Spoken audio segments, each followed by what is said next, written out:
2 article एक साथ में डिस्कस करूंगा। आर्टिकल क्या है, बेसिकली एडिटोरियल है। और आप लोगों की आज्ञा हो तो मैं थोड़ा सा पानी पी लूं।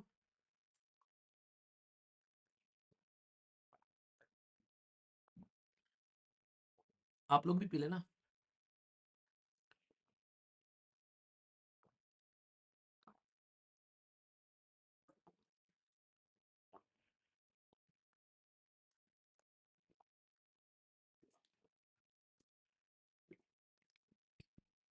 एक बच्चा कह रहा है कि सर आपसे एक शिकायत है, मेल लिखा उस बंदे ने। आई वाज सरप्राइज यार। कह रहा है कि डेली हमारी 20 से 30 सेकंड बर्बाद कर देते हैं आप पानी पीने में। मैंने कहा ओ तेरी। मैंने कहा यार। मैं थोड़ी देर के लिए तो हंसा उसको देखकर। तो मुझे लगा यार मैं मतलब इंसान जो है किस लेवल पर जाकर चीजों को सोचना स्टार्ट करता है। कह रहा है कि डेली 30 सेकंड आप अगर बर्बाद कर रहे हो हमारी, ठीक है, तो पूरे 30 दिन में कितनी सेकंड बर्बाद कर रहे हो और पूरे 1 साल में कितनी सेकंड बर्बाद कर रहे हो हमारी, इसका पेमेंट कौन करेगा। ठीक है। और वो जो मैसेज था उसमें कहीं भी फनी वे में नहीं लिख रखा था उसने कि सर मैं तो मजाक कर रहा था, वो पूरा सीरियस था। मैंने कहा इतना ही टाइम का हिसाब होता ना तो भाई साहब अब तक किसी ऐसी पोस्ट पर होते कि देश के प्राइम मिनिस्टर बने मिलते, ठीक है ना। 30 सेकंड का हिसाब। गजब चीज थी। मैंने कहा 1 सेकंड तो तुम्हारे पास में है नहीं है वीडियो को फीडबैक देने के लिए। इस तरीके से अगर मैं सेकंड गिनने लगूं एक वीडियो बनाने में, मुझे डेली रेगुलरली नॉर्मली 4 से 5 घंटे लग जाते हैं मिनिमम। 6 भी लगते थे पहले, अब थोड़ा कम हो गया क्योंकि टीम जुड़ गई है। ठीक है। मगर मैं आप लोगों को एक दिन में 5 घंटे दे रहा हूं, ठीक है, 30 दिन में कितने घंटे दे रहा हूं और 365 दिन में कितने घंटे दे रहा हूं उसका हिसाब कोई है। और पिछले 8 साल से दिए जा रहा हूं, कोई हिसाब लगाएगा। ये तो एक वीडियो का है हिसाब, चैनल पर जाकर देखो कितने हजार वीडियो अपलोड हो रखी है, उनका कोई हिसाब है आज तक। ऐसे हिसाब मांगोगे ना किसी दिन, एक तरीके से माँ बाप के सामने मत बोल देना कि तुम्हारी वजह से मेरा टाइम जो है बर्बाद हो रहा है। उन्होंने हिसाब मांग लिया ना तो जिंदगी में से एग्जिस्टेंस खत्म हो जाएगा। ठीक है। अगर माँ बाप हिसाब मांगने आ गए ना कि उन्होंने तुम्हारे लिए जिंदगी में क्या किया है, कितनी रातें उन्होंने अपनी बेसिकली खराब की है, तो जिंदगी में कभी सर नहीं उठा पाओगे किसी के सामने। तो इसलिए चीजें उतनी ही जरूरी हैं जिंदगी में, चीजें उतनी ही फोकस किया करो जितनी जरूरी हो। बिना सर पैर वाली बातों में टाइम वेस्ट मत किया करो। ठीक है। चलिए आगे चलते हैं। ये 2 आर्टिकल हैं। एक आर्टिकल तो यहाँ पर अभी पैलेस्तीन के बारे में बात की जा रही है। तो राइटर ये कह रहे हैं कि पैलेस्तीन के अंदर में एक एरिया है जिसका नाम है गाजा। और गाजा वाले एरिया को डोनाल्ड ट्रंप ने बोला है कि ये एरिया अपुन का है, अब से अपुन इसको फिर से रीबिल्ड करेगा। सबसे पहले यहाँ पर जो है उन्हें रोड को इक्वल करने वाला रोड रोलर जो होता है वो चलाएगा, सब कुछ तहस नहस कर देगा। जब बिल्कुल प्लेन ग्राउंड बन जाएगा वहां पर क्रिकेट खेलने लायक, फिर उसके ऊपर में हम लोग डेवलपमेंट करेंगे, बेहतरीन बेहतरीन बिल्डिंग्स बनाएंगे, उसके अंदर में बहुत शानदार तरीके से लोगों को जाकर डिप्लॉय करेंगे। और फिर वहां पर हम लोग क्या करेंगे, फिर उस पर्टिकुलर एरिया को हम लोग एज ए टूरिस्ट डेस्टिनेशन के तौर पर डेवलप करेंगे ताकि यहाँ चीजों को सिस्टमेटिक वे में लेकर चला जा सके। तो ये पॉइंट आप लोग समझने की कोशिश करो आज की डेट में अगर चीजों को समझोगे। तो यहां पर ये डोनाल्ड ट्रंप ने अपनी साइड से बोल दिया कि वो क्या करने वाले हैं। पर लेकिन इसको लेकर जो दूसरे लोग हैं उन्होंने किस तरीके से चीजों को देखा है अब मैं आप लोग को बता रहा हूं। ठीक है। क्योंकि सबसे इंपॉर्टेंट चीज जो है, डोनाल्ड ट्रंप ने तो अपनी बोल दी कि भाई साहब मैं ये करने वाला हूं, पर लेकिन जो रियलिटी में जो होना चाहिए उसके बारे में डोनाल्ड ट्रंप ने नहीं बोला है। रियलिटी में क्या होना चाहिए अब मैं आप लोगों को यहाँ पर वो बताऊंगा। आप लोगों ने किस किस ने एक थ्योरी सुनी है, जिस थ्योरी का नाम भी आप लोगों ने कई बार सुना ही होगा, टू नेशन की थ्योरी बोलते हैं। ठीक है। तो यहाँ पर स्टार्टिंग से ही पैलेस्तीन और बेसिकली दोनों को यहाँ पर इसराइल वाले मुद्दे को ये कहा जाता है कि इनको दोनों को टू नेशन की थ्योरी वाला पार्ट पढ़ाओ। टू नेशन की थ्योरी का मतलब समझते हो कि भाई साहब दोनों देश जो है वो एग्जिस्टेंस में आएंगे। ठीक है। यहाँ पर दोनों देश जो है वो मिलकर रहेंगे यहाँ पर। तो यहाँ पर इस तरीके से आप लोग सोचो कि यहाँ पर जो लोग ऑलरेडी रह रहे हैं, डोनाल्ड ट्रंप ये कह रहा है कि इन लोगों को यहाँ से निकालेंगे जो लगभग 2.3 मिलियन है, यानी कि लगभग 23 लाख के करीब लोग हैं। इनको यहाँ से निकालकर अलग अलग देश में, जैसे जॉर्डन हो गया, इजिप्ट हो गया, सऊदी अरेबिया हो गया, मतलब इनको अलग अलग देश में वहां पर नेबर कंट्री में जाकर इनको जो है रिलोकेट किया जाएगा। मतलब इनको गाजा में से निकालकर दूसरे कंट्री में रिलोकेट करेंगे, नेबरिंग कंट्री में। इसकी क्या गारंटी है कि नेबरिंग कंट्री इनको एक्सेप्ट करेगी, भाई क्यों ही एक्सेप्ट करेगी इनको। तो सबसे मुद्दा तो यही है यहाँ पर। और फिर हम लोग गाजा वाले एरिया को रीडेवलप करेंगे, एक लग्जरी डेस्टिनेशन बनाएंगे यहाँ पर इसको, जो कि पैलेस्तीन से बिल्कुल अलग होगा। यानी कि पैलेस्तीन का ये पोर्शन अब पैलेस्तीन नहीं माना जाएगा, अब वेस्ट बैंक वाला ओनली पैलेस्तीन मांगा जाएगा अगर डोनाल्ड ट्रंप के हिसाब से यहां पर चले तो इसको लेकर यहां पर मुद्दे ये निकल कर आ रहे हैं कि आज की डेट में ऑलरेडी अगर आप लोग पुराने टाइम से उठाकर देखोगे हिस्टोरिकली यहां पर राइटर ये कह रहे हैं ये कोई आज की बात नहीं है, अगर आप लोग हिस्ट्री उठाकर देखोगे 7 लाख के करीब जो पैलेस्तीनियन है यहां पर वो डिस्प्लेस हो चुके हैं काफी लंबे समय से, पहले भी कई बार डिस्प्लेस हो चुके हैं। अभी फिलहाल के टाइम पर अगर बात करें तो टाइम टू टाइम उन्होंने बहुत सारी लड़ाइयां झेली हैं। पहला इन्होंने यहां पर लड़ाई झेली 1948 में जिसमें 7 लाख के करीब पैलेस्तीनियन जो है वो डिस्प्लेस हुए। फिर 6 डे वॉर चली। 6 डे वॉर सारी अरब कंट्री जो है वो पहले इसके इजराइल के सर पर चढ़ गई थी 1967 में। इजराइल ने 5-7 दिन के अंदर में सबको ठिकाने लगा दिया। 6 डे वॉर बोला जाता है क्योंकि 6 दिन में उसने सबको ठिकाने लगा दिया। इनको समझ में आ गया कि भाई इसके साथ में लड़ना ठीक नहीं रहेगा। और तो और गोलन हाइट भी अपने कंट्रोल में ले ली यहाँ पर, ठीक है। और इजराइल तब से लेकर आज तक का कॉन्टिन्यूसली यहाँ पर ये कहता है कि भाई ये जो पर्टिकुलर रीजन है ना गाजा वाला, ये गाजा वाला और यहाँ पर पैलेस्तीन, ये खासकर वेस्ट बैंक वाला, अगर इन रीजन के बारे में बात करें, इनमें जो भी लोग रहते हैं उनके एंसेस्ट्रल होम है यहाँ पर, ये कहते हैं पैलेस्तीन वाले। और ये इनको एक्सेप्ट करने से मना करता है कि तुम्हारा राइट नहीं है यहाँ पर, पैलेस्तीन के लोगों का राइट जो है वो रिजेक्ट करता है।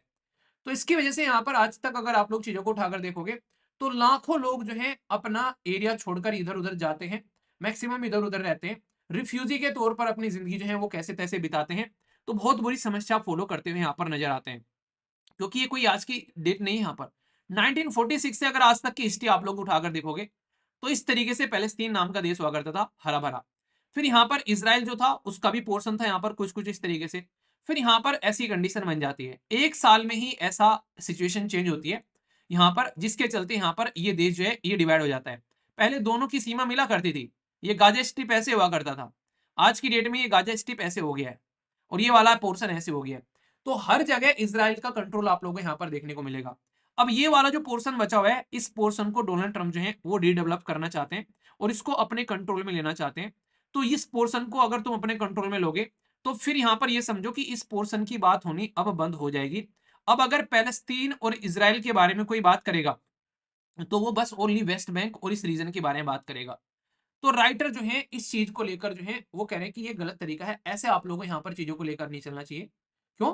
क्योंकि यहाँ पर अगर चीजों को आप लोग समझोगे तो नॉर्मली अगर देखा जाए तो यहाँ पर टू नेशन थ्योरी का कॉन्सेप्ट आप लोगों को लेकर चलना चाहिए था, ठीक है। क्योंकि आज की डेट में आप लोग टू नेशन थ्योरी जो है उसको आप लोग सही डायरेक्शन में लेके नहीं चल रहे हो, ठीक है। तो तुम्हारा तो रेस्पॉन्सिबिलिटी होनी चाहिए थी, ग्लोबल लीडर हो यार तुम, और तुम लड़ाई चल रही है उन दोनों की, उनकी लड़ाई का सोल्यूशन निकाल के तुम ये बोलते कि दोनों को कैसे मिलजुल के रहना है, तो तुम उसको करने के बजाय तुम पूरा ही खत्म कर दे रहे हो यहाँ पर। डोनाल्ड ट्रंप ये कह रहे हैं कि अगर हम लोगों ने ऐसा नहीं किया तो फिर से यहाँ पर टेररिस्ट एक्टिविटी होगी, फिर से लड़ाई होगी और फिर से यहाँ पर खून खराबा होगा। तो उसका परमानेंट सॉल्यूशन उन्होंने ये बताया कि अगर गरीबी हटानी हो तो गरीबों को ही हटा दो। यानी गाना है, महंगाई की महामारी ने हमरा भट्टा बैठा दिया, चले गरीबी हटाने गरीबों को हटा दिया। तो वही वाली बात हो रही है यहाँ पर। तो आज की डेट में इन लोगों का फंडामेंटल राइट है अपने घर पर रहना। डोनाल्ड ट्रंप उनसे उनका अधिकार छीन रहे हैं, उनसे उनका घर छीन रहे हैं, उनसे उनका अस्तित्व छीन रहे हैं।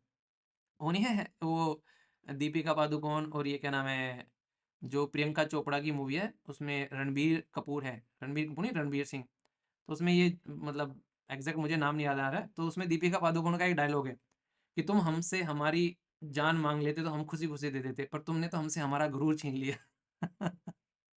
तो यहाँ पर तुमने तो इनसे इनका गुरूर छीन लिया भाई साहब, जो लोग यहाँ पर रह रहे थे उनकी सारी चीजें छीन ली तुमने।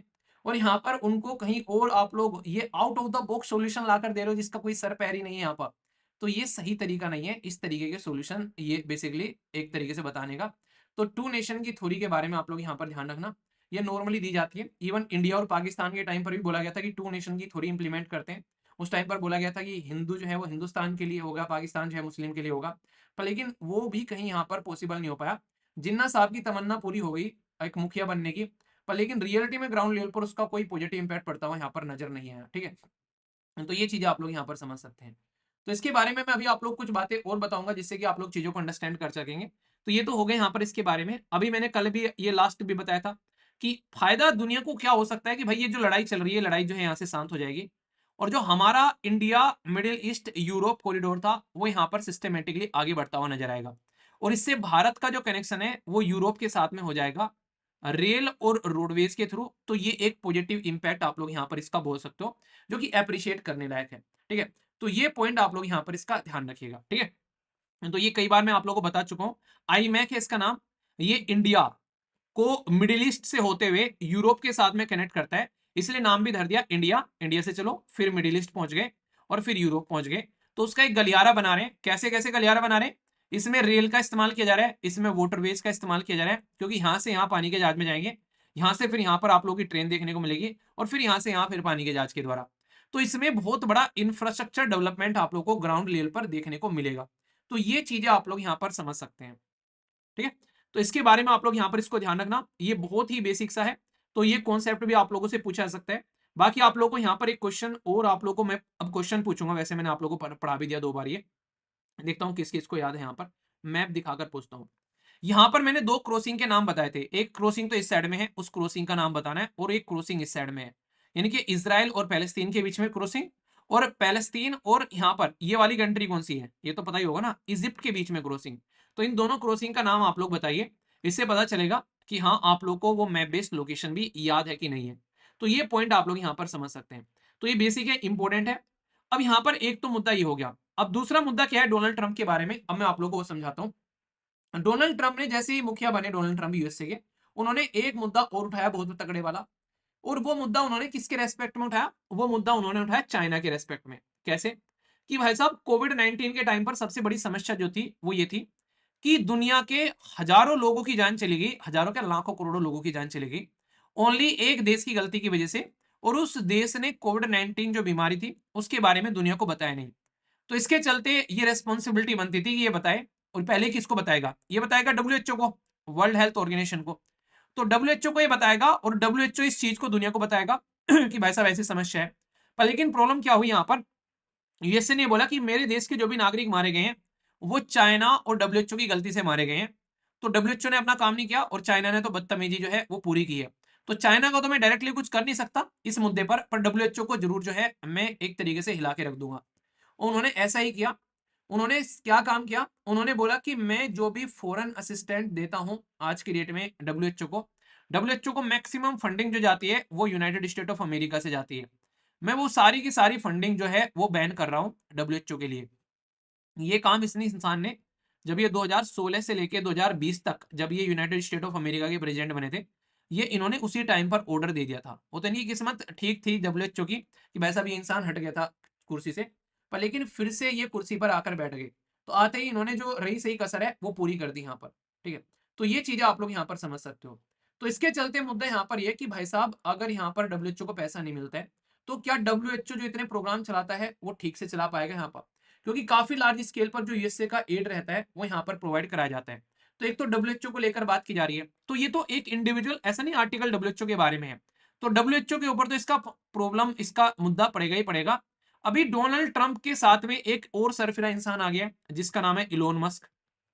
अब इलोन मस्क क्या कह रहे हैं? वैसे बिजनेसमैन आदमी तो बिजनेस के तरीके से सोचेगा।